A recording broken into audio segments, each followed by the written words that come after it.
நமஸ்காரம். ஸ்ரீ ஆண்டாள் ரங்கமன்னார் திருவடிகளே சரணம். இன்னைக்கு திருப்பாவை 3ஆம் நாள் பாசுரம். ஓங்கி உலகளந்த உத்தமன் பேர் பாடி நாங்கள் நம் பாவைக்கு சாற்றி நீராடினால் தீங்கின்றி நாடெல்லாம் திங்கள் மும்மாறி பெய்து ஓங்கு பெறும் சென்னல் ஊடு கயலுகள பூங்குவளை போதில் பொறிவண்டு கண்படுப்ப தேங்காதே புக்கிருந்து சீர்த்த முலை பற்றி வாங்க குடம் நிறைக்கும் வள்ளல் பெரும் பசுக்கள் நீங்காத செல்வம் நிறைந்தேலோர் எம்பாவாய். இந்த 3ஆம் நாள் பாசுரத்தில் ஆண்டாள் இந்த நோன்பால் ஏற்படக்கூடிய பயன்களை பற்றி சொல்கிறா. முதல் நாள் இந்த நோன்பை பற்றி ஒரு இன்ட்ரடக்ஷன் கொடுத்தா. 2ஆம் நாள் பாசுரத்தில் இந்த மார்கழி நோம்போட ரூல்ஸ் அண்ட் ரெகுலேஷன்ஸை பற்றியெல்லாம் சொன்னால், என்ன பண்ணணும் பண்ணக்கூடாதுன்னு அதெல்லாம் சொல்லிட்டு வந்தா. 3ஆம் நாள் இந்த நோன்பு நோற்றால் என்ன பலன் அப்படிங்கிறத இந்த பாசுரத்தில் சொல்கிறா. அதில் முதல்ல ஓங்கி உலகளந்த உத்தமன் பேர்பாடி அப்படின்னு ஆரம்பிக்கிறா. வாமன அவதாரத்தை பற்றி சொல்கிறா. இந்த இடத்துல அந்த பெருமாளின் பெயரை பாடுங்கள், நாம சங்கீர்த்தனம் தான் பிரதானம், அதனால் அவனுடைய பெயரை பாடுங்கள் அப்படிங்கிறா. முன்னொரு சமயம் மகாபலி சக்கரவர்த்திக்கும் இந்திரனுக்கும் பெரிய சண்டை, ஒரு யுத்தம் நடக்கிறது. அந்த யுத்தத்தில் முதல் தடவை மகாபலி தோத்துடுறார். 2வது தடவை சுக்கராச்சாரியார் மகாபலிக்கு தெம்பூட்டி அந்த போருக்கு திருப்பி அனுப்பி வைக்க, அப்போ மகாபலி தேவேந்திரனை வெற்றி கொண்டான். அதுக்கப்புறம் தேவர்கள் எல்லாரும் என்ன பண்ணிட்டா, இவன் தேவலோகத்தையே கைப்பற்றிட்டான், அதனால் நம்ம இங்கே இருக்க வேண்டான்னு தேவர்கள் எல்லாரும் அவனுக்கு பயந்து போய் ஒழிஞ்சுட்டான். அப்போது தேவர்களுடைய தாயாரான அதிதி தேவி கஷ்யப்பர்கிட்ட கேட்குறா, சுவாமி என் பிள்ளைகள் எல்லாரும் எங்கேயோ போய் மறைஞ்சுட்டா, தேவர்கள் எல்லாரும் எங்கேயோ ஒழிஞ்சுட்டா, அவள் எங்கே இருக்கான்னு கண்டுபிடிக்கணும், அவள் இழந்த இந்த தேவலோக பதவியை அவளுக்கு மீட்டு கொடுக்கணும், அதுக்கு என்ன வழி சொல்லுங்கன்னு கேட்குறா.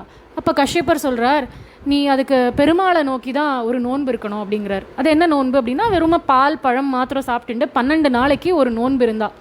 அதன் பயனாக 12 நாள் முடியறச்சே பெருமாளே அவள் முன் பிரத்யட்சமாக தோன்றி என்ன வேணும்னு கேட்க, அப்போ அதித்தி சொன்னா, என் பிள்ளைகள் எல்லாரையும் மீட்டு கொடு, அவள் இழந்த பதவியும் அவளுக்கு மீட்டு கொடு பெருமாளே அப்படின்னு பிரார்த்திச்சுக்கிறா. அதன் பயனா அதித்தி தேவிக்கே பெருமாள் மகனா பிறந்தார். அவர் தான் இந்த வாமனமூர்த்தி. பார்க்க சின்ன குழந்தையாட்டமாக இருக்கார். கிடுகிடுன்னு மகாபலி நடத்தக்கூடிய யாகசாலைக்கு போகிறார். அவன் யாகம் பண்ணிட்டு இருக்கான். அந்த யாகசாலைக்கு போகிறார். யாச்சகம்னு கேட்குறார். கேட்டு 3 அடி என் காலால், என் திருவடியால் 3 அடி நிலம் கொடுன்னு கேட்குறார். இவரோ சின்ன மூர்த்தியாக இருக்கார், பார்க்குறதுக்கு ரொம்ப குட்டியாக இருக்கார். இவர் திருவடியால் 3 அடி நிலம்னா எவ்வளோ உண்டு? மகாபலி கேட்குறான், அவ்வளோ போருமா அப்படின்னு. அது போரும், எனக்கு அதை கொடு அப்படின்னு கேட்குறார் பெருமாள். தந்தேன் அப்படின்னு மகாபலி பெருமாளினுடைய திருக்கரத்தில் நீரை வார்க்கிறார். இங்கே அவர் கரத்தில் நீர் வார்த்தாரோ இல்லையோ, ஒரு துளி ஜலம் அவர் கையில் பட்ட உடனே பெருமாள் ஓங்கி வளர்ந்தார். அவ்வளோ பெரிய ரூபம் எடுத்துட்டார். எந்த அளவுக்கு பெரிய பெருமாளாக ஆனார் அப்படின்னா, அவரோட ஒரு திருவடி இந்த பூமி முழுக்க நிறைஞ்சுடுத்து. 2வது திருவடியை வைக்கிறதுக்கு இடம் பார்த்தார். அப்படியே வானத்தில் ஆகாசத்தை அளந்தார். திருவடி நீண்டு கொண்டே போகிறது. பிரம்மாவின் இருப்பிடமான சத்தியலோகம் வரை அவர் திருவடியால் அளந்துட்டார். அப்போது பெருமாளினுடைய திருவடி சத்தியலோகத்துக்கு வந்திருக்கேன்னு பிரம்மா என்ன பண்ணுறார், தன் கமண்டலத்தில் இருக்கிற ஜலத்தால் பெருமாள் திருவடிக்கு திருமஞ்சனம் பண்ணுறார். அந்த ஜலம்தான் இன்றளவும் பூமியில் கங்கையாக ஓடின்னு இருக்கா, பெருமாளினுடைய ஸ்ரீபாத தீர்த்தம் அவள். இப்படி இந்த பெருமாளை ஆண்டாள் இந்த இடத்துல ஓங்கி உலகளந்த உத்தமன் அப்படிங்கிறா. இந்த பெருமாள் பொய் இல்லையோ சொன்னார். பிரம்மச்சாரின்னு பொய் சொல்லிண்டு பிரம்மச்சாரியாட்டம் வேஷம் போட்டுண்டு வந்து தான் மகாபலி கிட்ட யாச்சகம்னு கேட்டார். பொய் தானே சொன்னா. அப்புறம் எப்படி இங்கே பெருமாள் உத்தமன்னு ஆண்டாள் கொண்டாடுறா அப்படின்னா, மனுஷாளில் ஒரு 4 பிரிவுகள் இருக்குது. அவளுடைய கேரக்டரை பேஸ் பண்ணி பிரிக்கிறா. ஒன்று அதமன், இன்னொன்று அதமன், அதுக்கப்புறம் மத்தியமன், அதுக்கப்புறம் உத்தமன். அதமன்னா யார் அப்படின்னா, அடுத்தவாளை ஹிம்சை பண்ணாலும் பரவாயில்ல, நான் வாழ்ந்தே ஆகணும்னு இருக்காளே, அவளுக்கு பேர் அதமன். அதமன்னா யாருன்னா, நான் மட்டும் வாழ்ந்தா போரும்பா அப்படின்னு இருக்கா இல்லையா, அவளுக்கு அதமன்னு பேர். மத்தியமன்னா, நானும் வாழணும், என்னை சுற்றி இருக்கிறவாளும் வாழணும்னு நினைக்கிறவா மத்தியமன். உத்தமன் அப்படின்னா, நான் அழிஞ்சாலும் பரவாயில்ல, அடுத்தவா வாழணும்னு நினைக்கிறவன் உத்தமன்.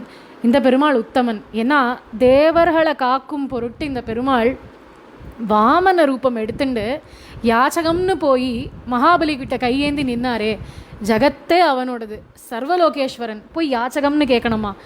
இன்றளவும் யார்கிட்டையாவது போய் உபகாரம் உதவி வேணும்னு கேட்கறதுக்கு நமக்கு எவ்வளோ சங்கடமாக இருக்குது. அந்த பெருமாள் யோசிக்கலை. தன்னை சேர்ந்தவர்களுக்காக எந்த அளவுக்கும் போகக்கூடியவன் அந்த பெருமாள். அதனால் அவனை உத்தமன்னு கொண்டாடுறா ஆண்டாள் இந்த இடத்துல. அப்பேற்பட்ட அந்த பெருமாளினுடைய நாமாக்களை பாடுங்கோ அப்படிங்கிறா. அதனால தான் உத்தமன் பேர் பாடி அப்படிங்கிறா. அவன் பேரை பாடி நாங்கள் நம்பாவைக்கு சாற்றி நீராடினால், நம்ம இந்த இருக்கோமே இந்த பாவை நோன்பு, இதை நன்னா பறைசாற்றி நீராடணும். பெருமாளினுடைய நாமாக்களை உரக்க சொல்லணும், கூச்சமே இல்லாமல் உரத்த குரலில் அவன் நாமாக்களை சொல்லி நாமும் இந்த மார்கழி நீராட்டத்தை தொடங்கணும் அப்படிங்கிறா. மார்கழி நீராடினால் என்னென்ன பலன்கள்னு இப்போ சொல்ல போகிறா. முதல்ல அதில் நீர்வளத்தை பற்றி சொல்கிறா. தீங்கின்றி நாடெல்லாம் திங்கள் மும்மாரி பெய்து.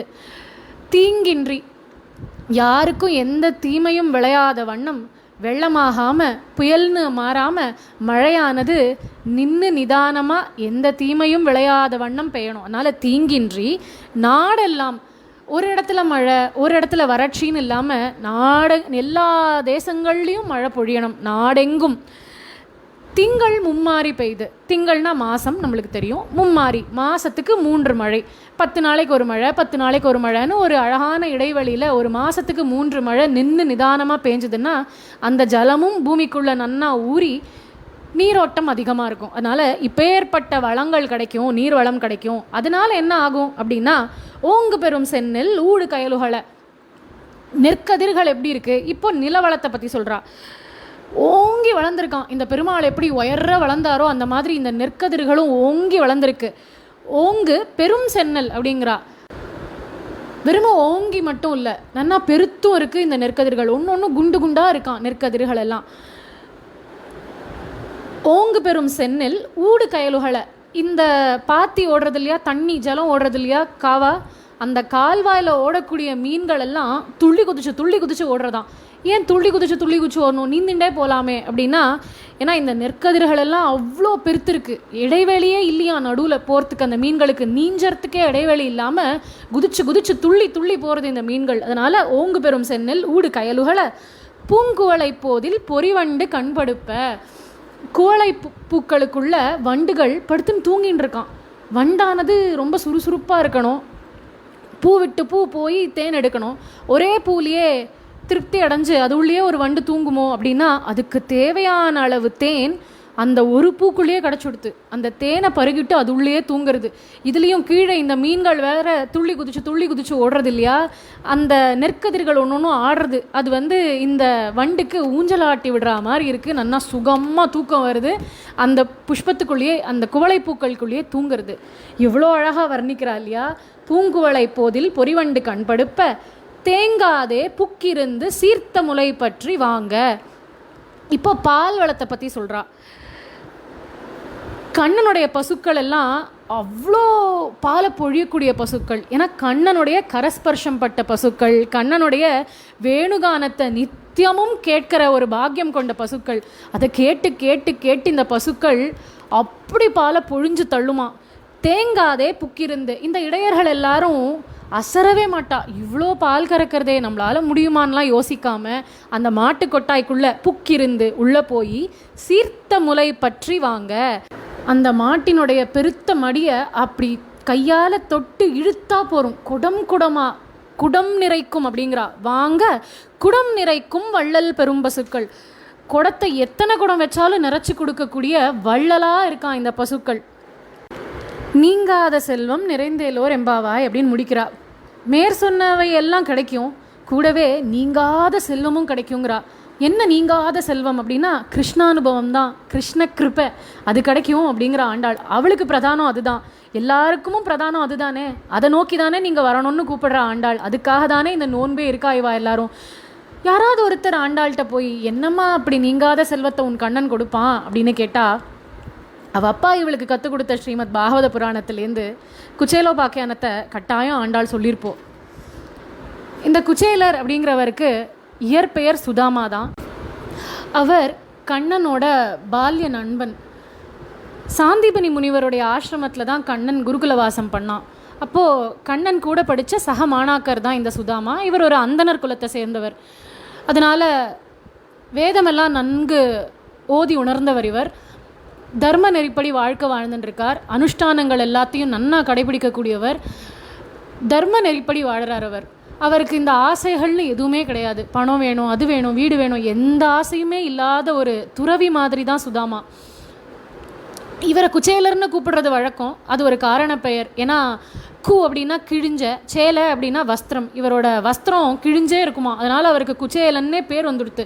கிழிந்த ஆடை, கந்தல் ஆடை அப்படிங்கிறதுனால. இப்படி சுதாமாக்கு திருமணமும் ஆச்சு. அவரோட மனைவியின் பெயர் க்ஷுத்ஷாமா அப்படின்னு சொல்கிறது ஸ்ரீமத் பாகவத புராணம்.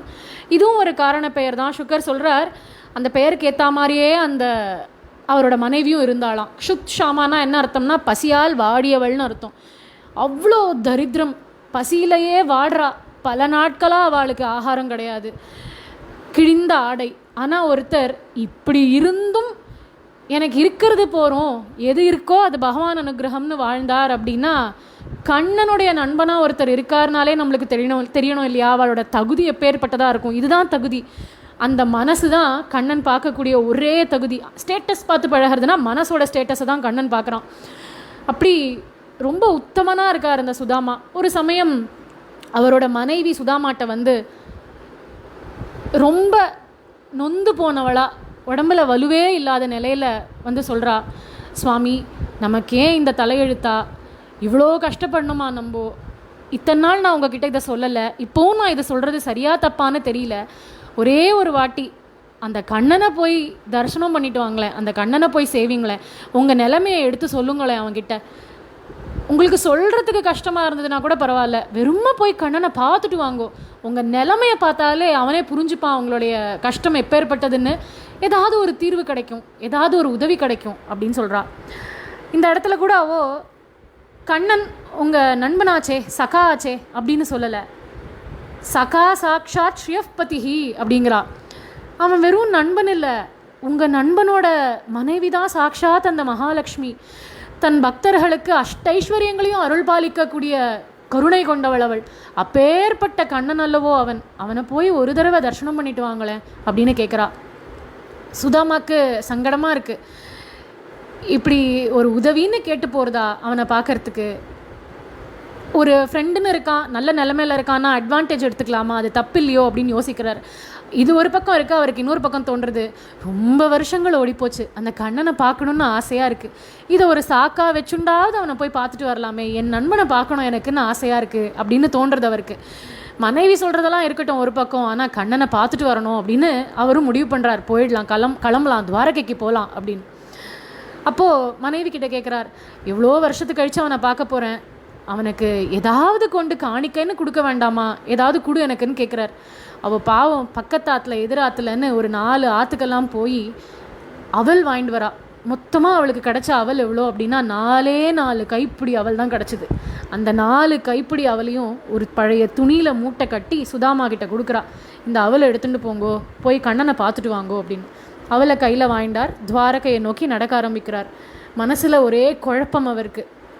அந்த கண்ணனுக்கு நம்மளை போய் ஞாபகம் இருக்குமா, அவன் எப்பேற்பட்டவன், துவாரகைக்கே அரசனாக இருக்கான், அவன் எங்கே நான் எங்கே அப்படின்னு யோசிக்கிறார். என்னெல்லாம் ஞாபகம் இருக்குமா, அப்படியே அவனுக்கு ஒரு வேளை என்ன ஞாபகம் இருந்தாலும் என் கூட பேசுகிற அளவுக்கெல்லாம் அவனுக்கு அவகாசம் இருக்குமா அப்படின்னெல்லாம் யோசிச்சுட்டு பலவாறு எண்ணங்கள் தோன்றது. போகிறார், துவாரகை அடைஞ்சிட்டார். துவாரகையில் மொத்தம் 4 மதில்கள் இருக்குது, கோட்டை மதில்கள். அந்த 4 கோட்டை மதில்களையும் தாண்டி உள்ளே போகிறார். போனால் பெரிய பெரிய மாளிகைகள், பிரம்மாண்டமாக இருக்குது எல்லா மாளிகைகளும். அந்த மாளிகைகளுக்கு நடுவில் ஒரு பெரிய மாளிகை, அதில் தான் கண்ணனும் ருக்மிணியும் வசிக்கிறா. அந்த கண்ணனுடைய அந்த மாளிகைக்குள்ளே நுழைய போகிறார் சுதாமா. அப்போது அவருக்கு எப்படி இருக்குது மனசில் அப்படின்னா, வைகுண்டத்துக்குள்ளேயே நுழையிற மாதிரி ஒரு ஆனந்த அனுபவம் ஏற்படுறது. கண்ணன் இருக்கிற இடமாச்சே, வைகுண்டம் வேற, கண்ணன் இருக்கிற இடம் வேறையா, பகவான் எங்கே இருந்தாலும் அது வைகுண்டம் தான். அதனால் அந்த அந்த இடத்துக்குள்ளே நுழையறச்சவே அவருக்கு தோன்றதான் அந்த வைகுண்ட அனுபவம், ஆனந்த அனுபவம் எப்படி இருக்குமோ அதை உணர்றார் சுதாமா. சுதாமா பெருமாளை பார்க்கறதுக்கு முன்னாடியே கண்ணன் இவரை பார்த்துட்டான் தூரேந்து. ஆஹா, என் நண்பன் வந்திருக்கான் என்னை தேடின்னு உடனே அவனுடைய தங்க சிம்மாசனத்துலேருந்து எழுந்துட்டான் கண்ணன். எழுந்து இவரை நோக்கி ஓடி வரான். அதாவது பெருமாளை நம்ம பார்க்கணுங்கிறது இல்லை, பெருமாள் நம்மளை பார்த்தாலே போகிறோம். நம்மள நிறைய பேர் திருப்பதிக்கு போகிறோம், பல பேருக்கு இந்த அனுபவம் இருக்கும். ரொம்ப ஆசையாக பெருமாள் சேவிக்க போவோம். கால் கடுக்க அந்த க்யூவில் நிற்போம். 4 மணி நாழி ஆனாலும் 5 மணி நாழி ஆனாலும் எவ்வளோ மணி நாழி ஆனாலும் சரி, இன்றைக்கி அந்த பெருமாளை சேவிச்சே தீர்றது அப்படின்னு அவன் மேலே அவ்வளோ ஆசை இல்லையா? அந்த க்யூவில் நின்று கடைசியில் அந்த கருடாழ்வார் சன்னதியை தாண்டி அந்த துவாரபாலகாவை தாண்டி அங்கே திரும்புகிற சமயத்தில் நினச்சுட்டே போவோம், பெருமாளே கண்ணில் ஜலம் வந்துடக்கூடாது, உன்னை சேவிக்கிறதே அந்த ஒரு 2 செகண்ட் தான் அங்கே சேவையே ஆகும், பிடிச்சி தள்ளிடுவா அதுக்குள்ளே நம்மளை. அந்த 2 செகண்ட்லேயும் ஜலம் வந்துடக்கூடாது கோவிந்தா, உன்னை கண்ணார சேவிக்கணும்டாப்பான்னு நினைப்போம். அதை மீறியும் அந்த ஆனந்த அனுபவம் இத்தனை நாடி நின்று அவனை சேவிக்கிற சமயத்தில் அது திருமலையாக தோணும், அது நமக்கு வைகுண்டமாக தான் தோணும். அந்த பெருமாளை பார்க்குற சமயத்தில் நம்மள அறியாமல் நம்ம கண்கள்லேருந்து அந்த ஜலம் வரும். இது பல பேர் உணர்ந்திருப்பீங்க. அச்சோ இப்படி உன்னை சேவிக்கிற சமயத்துக்கும் இந்த ஜலம் வந்து கண்ணை மறைச்சுட்டேன்னு தோணும். ஆனால் அந்த ஜலம் நம்ம அவனுக்கு பண்ணக்கூடிய திருமஞ்சனம், ஆத்மார்த்தமாக நம்ம மனசுலேருந்து அந்த பெருமாள் மேலே நமக்கு இருக்கிற பிரேம அது இல்லையா?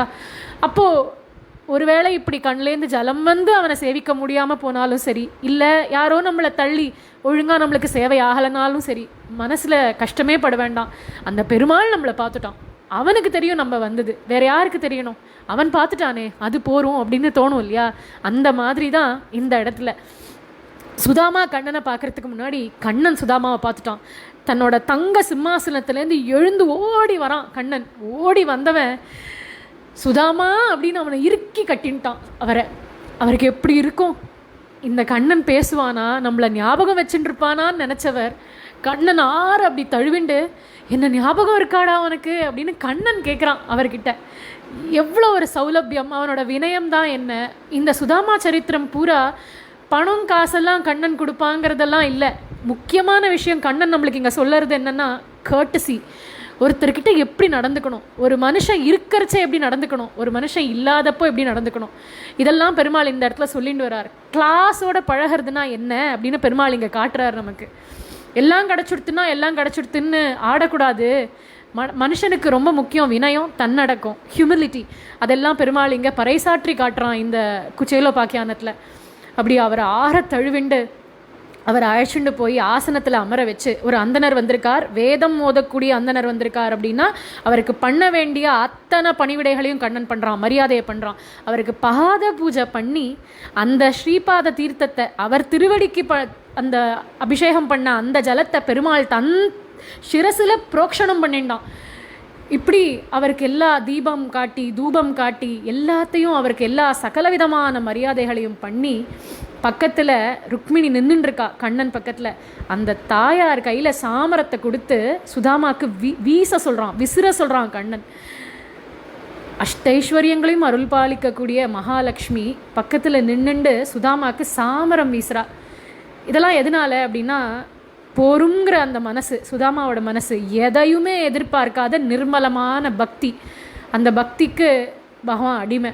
அதனால் இதெல்லா மரியாதைகளையும் பண்ணி அவரை ஆஸ்வாசப்படுத்திட்டு தான் அமர்ந்திருந்த சிம்மாசனத்தில் தான் அவரை அமர வச்சு பாத பூஜையெல்லாம் பண்ணியிருக்கான். இப்போ கண்ணன் அவர் பக்கத்தில் போய் உட்காந்துண்டு அவரோட கரங்களை பற்றிண்டு, சுதாமா நன்னா இருக்கியா? நான் 64 நாட்களில் 64 ஆயக்கலைகளையும் கற்றுண்டு சாந்திபனி ஆசிரமத்துலேருந்து வெளியில் வந்துட்டேன். அதுக்கு மேலே நான் அங்கே இல்லை. அதனால் உன்னை பற்றின எந்த விஷயமும் எனக்கு அதுக்கப்புறம் தெரியாது. உனக்கு குருகுல வாசம் நன்னா பூர்த்தியாச்சா? உனக்கு கல்யாணம் எல்லாம் ஆயிடுத்தா? வேதாத்தியானம் எல்லாம் பண்ணின்னு இருக்கியா? தர்ம நெறிப்படி வாழறியா? நம்ம குருவை ஞாபகம் வச்சுன்னு இருக்கியா அப்படின்னு எல்லாம் கண்ணன் கேட்க ஆரம்பிக்கிறான். பழசெல்லாம் பேசுகிறான். ஒரு 2 பழைய நண்பர்கள் சந்திச்சுக்கிறா, சத்தான விஷயங்களை பேசுகிறா. இப்படி பலவாறு பேசின்னு இருக்கிறச்சே கண்ணன் ஒரு சம்பவத்தை நினைவு கூர்ந்து சுதாமாட்ட கேட்குறான். சுதாமா, உனக்கு ஞாபகம் இருக்கா, ஒரு சமயம் நம்ம சாந்தீபனி முனிவர் ஆசிரமத்தில் இருக்கிறச்சே குரு பத்னி, அந்த குருவுடைய மனைவி நம்மக்கிட்ட விறகுலாம் எடுத்துட்டு வான்னு காட்டு காமிச்சா. நம்ம எல்லாருமே விறகு சேமிச்சுட்டு வரலான்னு காட்டுக்குள்ளே போனோம். அப்போது அது அகாலமாக மாறிடுத்து. சந்தியா பொழுது டக்குன்னு சூரியன் அஸ்தமிச்சுடவே இருட்டி போயிடுத்து. வெளிச்சம் இல்லை, மழை வேற பிடிச்சுன்றது. அப்படி ஒரு மழை. போனவா எல்லாம் சின்ன சின்ன பசங்க, வெள்ளம் எப்படி வருதுன்னு அவளுக்கு தெரியல. மழையில் நன்னா மாட்டினுட்டா, இருட்டு வேற. எங்கே கால் வச்சாலும் ஜலமாக இருக்குது, வழுக்கிறது கண்ணும் தெரியலை. எல்லாரும் கார்த்தால விடியற வரைக்கும் அந்த காட்டுக்குள்ளேயே அங்கேயும் இங்கேயுமா ஒருத்தர் கையை பிடிச்சிண்டு பத்திரமா இருக்கா. ஆனால் காட்டுக்குள்ளேயே தான் இருக்கா, வெளியில் வரத்துக்கு அவளுக்கு தெரியல. கடைசியில் பொழுது விடியறது. சாந்தீபனி முனிவருக்கு தெரிய வருது பசங்க யாருமே ஆசிரமத்துக்கு இன்னும் வரலையேன்னு. அப்போது அவரோட பத்னி சொல்கிறா, இந்த மாதிரி விறகு எடுத்துட்டு வாங்கன்னு அனுப்பிச்சேன், காணோம் அப்படின்னு. இவர் உடனே காட்டுக்கு ஓடி வரார். பொழுது விடிஞ்ச உடனே சாந்தீபனி முனிவர் வந்து பார்த்தா இந்த பசங்க அத்தனையும் மழையில் சொட்ட சொட்ட நனைஞ்சு ஒன்றோட ஒன்று குளிர் ஜுரம் வந்து நடுங்கின்னு இருக்கு. அதை பார்த்த சாந்தீபனி முனிவருக்கு மனசு கஷ்டமாக இருது, கூடவே தோன்றுறது, எப்பேற்பட்ட குரு பக்தி உங்களுக்கு, உங்கள் கஷ்டத்தை பற்றி யோசிக்காமல் குரு கைங்கரியம் முக்கியம்னு இப்படி எனக்காக வந்து காட்டில் விறகு சேமிச்சுட்டு இப்படி கஷ்டப்பட்டாலே உங்கள் எல்லாருக்கும் நீங்கள் படித்த வித்தியை கை கொடுக்கும், பலன் கொடுக்கும், நீங்கள் கற்ற வேதம் உங்களுக்கு பலன் கொடுக்கும் அப்படின்னு இவா எல்லாரையும் ஆசீர்வதிச்சார் குரு. அது ஞாபகம் இருக்கா சுதாமா அப்படின்னு கண்ணன் கேட்குறான். அந்த குருவினுடைய ஆசீர்வாதம் தான் சுதாமா இன்னைக்கு நான் இப்படி துவாரகைக்கு சக்கரவர்த்தியாக இருக்கேன், ராஜாவாக இருக்கேன் அப்படிங்கிறான் கண்ணன். திருப்பியும் இந்த இடத்துல குரு மேலே நமக்கு இருக்க வேண்டிய பக்தி, மரியாதை, நன்றி, விசுவாசம், இதை பற்றி பெருமாள் இந்த இடத்துல நம்மளுக்கு சொல்கிறார். அந்த குரு கிருப்பை சுதாமா, இதெல்லாம் அந்த குரு கிருப்பை. எல்லாரும் சொல்கிறா நான் 64 நாளில் 64 ஆய கலைகளையும் கற்றுன்ட்டேன் அப்படின்னு. அது குரு போட்ட பிச்சை, அவர் கருணையால் நடந்தது, என்னால் ஆனதுன்னு நான் சொல்ல மாட்டேன் அப்படின்னு சர்வலோகேஸ்வரனான கண்ணன் இந்த இடத்துல சொல்கிறான். அப்படின்னா குருவினுடைய மகிமை தான் என்ன, குருவுக்கு நம்ம செலுத்த வேண்டிய நன்றி கடன் தான் என்ன, இதெல்லாம் இங்கே பெருமாள் சொல்லிட்டு வர்றார். இதெல்லாம் சொல்லி கேட்குறாரு, நீ சொல்லு சுதாமா, நீ எப்படி இருக்க, நன்னா இருக்கியா அப்படின்னு கேட்குறார்.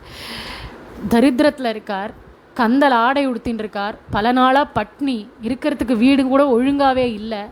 இப்பேற்பட்ட நிலைமையில் இருக்கிற சுதாமா பதில் சொல்கிறார், எனக்கு என்ன கிருஷ்ணா நலக்குறைச்சல், உன்ன மாதிரி ஒருத்தன் கூட குருகுல வாசம் பண்ணனே, எனக்கு என்ன குறை. முதல்ல சுதாமா தான் இங்கே சொல்லியிருக்கார் போல் இருக்கு, குறை ஒன்றும் இல்லை கோவிந்தான்னு.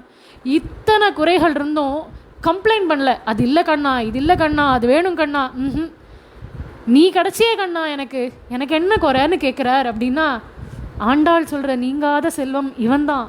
அது சுதாமாவுக்கும் புரிஞ்சிருக்கு, பாகவதத்தை நன்னா கேட்ட ஆண்டாளும் தெரிஞ்சுட்டுருக்கா.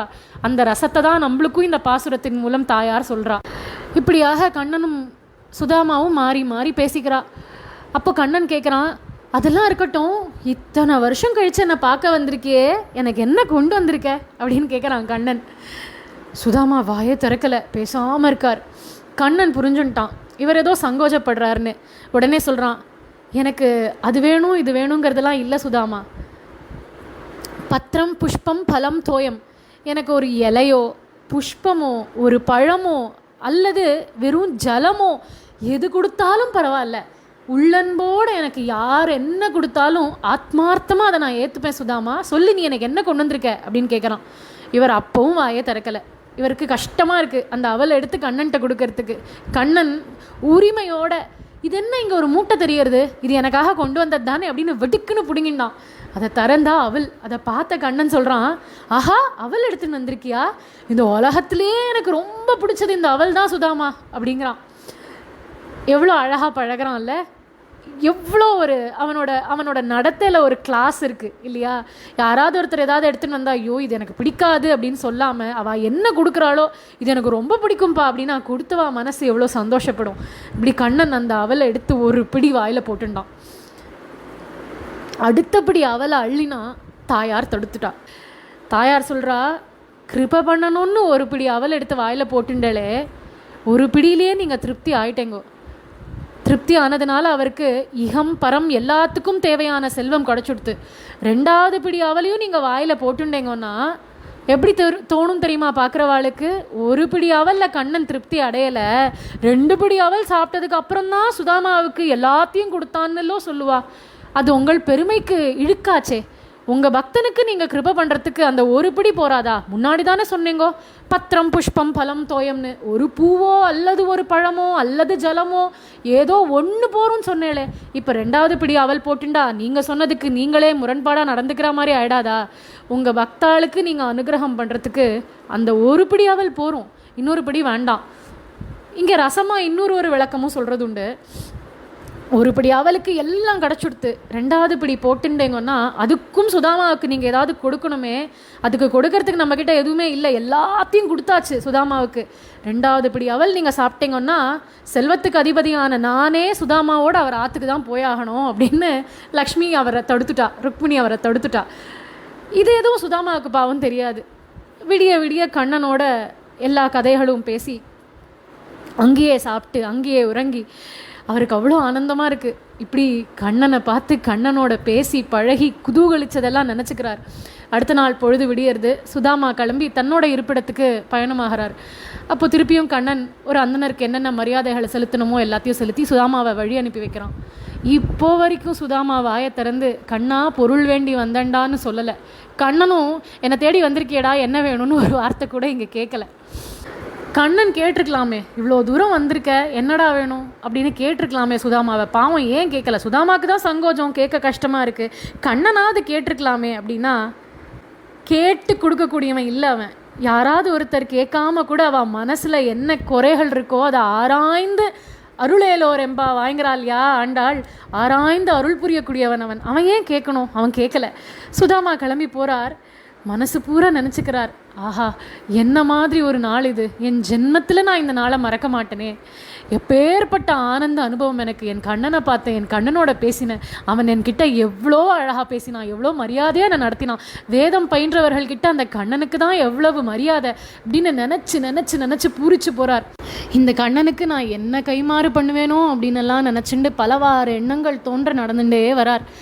அவரோட இருக்கிற அந்த வீதிக்கு வந்துட்டார். இப்படி நிமிர்ந்து பார்த்தா பிரம்மாண்டமான மாளிகை. இது என்னடா இது, நம்பா இருந்த இடத்துல இப்போ ஏற்பட்ட பெரிய மாளிகை இருக்கே. ஒருவேளை யாராவது கடன்காரா வந்து நீ வாங்கின கடனுக்கு உன்னோட வீட்டை ஜப்தி பண்ணியாச்சுன்னு சுக்ஷாமாவையெல்லாம் வெளியில் துரத்திட்டோ இந்த ஆற்றை எடுத்துட்டாலோ அவள் தான் இப்படி வீடு கட்டி இங்கே வாழ்ந்துட்டுருக்காளோன்னெல்லாம் இவருக்கு தோன்றுறது. உள்ளேந்து பல பணியாட்கள் வெளில ஓடி வரா. வந்து வாங்கோ வாங்கோ சுவாமி உள்ளே வாங்கோன்னு இவர் ஆஷன் போகிறா. இவருக்கு ஒன்றுமே புரியல. யார் இவா, இத்தனை பணியாட்கள் இருக்காளே, உள்ளே இருக்கிற அந்த பணிப்பெண்கள் கூட அவ்வளவு ஸ்வர்ண ஆபரணங்கள் எல்லாம் போட்டுருக்கா. மேலே விமானங்கள்லாம் பறக்கிறது இவாத்துக்கு மேலே. இவருக்கு இது நம்ம பூலோகத்தில் தான் இருக்கோமானே சந்தேகமாக இருக்குது. போனால் பல தடாகங்கள் பொய்கைகள்னு எல்லாம் ஆற்றுக்குள்ளேயே இருக்குது. அதெல்லாம் தாண்டி உள்ளே போகிறார். போனால் அங்கேருந்து எதிர சுக்ஷாமா ஓடி வரா. அப்படி பார்த்தா கதவை திறந்துட்டு மகாலட்சுமியானவள் வெளியில் வர மாதிரி இருக்கான். சுக்ஷாமாவை பார்க்கறதுக்கு சர்வாலங்கார பூஷித்தையா பார்க்கறதுக்கு அவ்வளோ அழகா லக்ஷ்மி கடாட்சத்தோடு இருக்காவோ. ஓடி வந்தவள் சுதாமாவை கட்டின்ட்டா. எதுக்கு கட்டின்டா?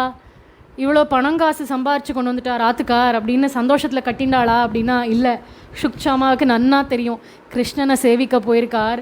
கண்ணன் குணம் அவளுக்கு நன்னா தெரியும். கண்ணன் தன் ஆத்துக்காரை நன்னா தழுவின்றிருப்பான், அணைச்சுன்றிருப்பான் அப்படின்னு அவளுக்கு தெரியும்.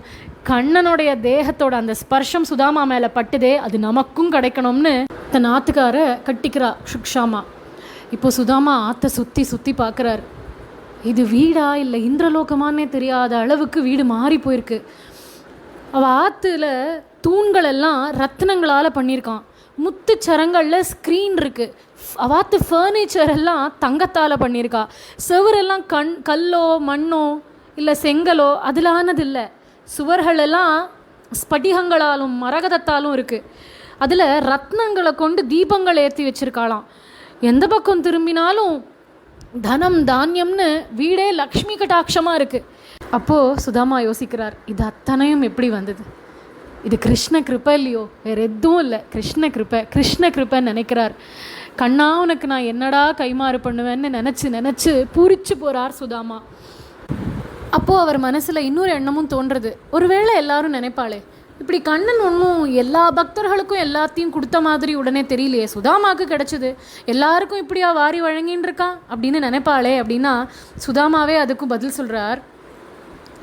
பெருமாள் கொடுத்தாலும் அனுகிரகம், கொடுக்கலனாலும் அனுகிரகம்.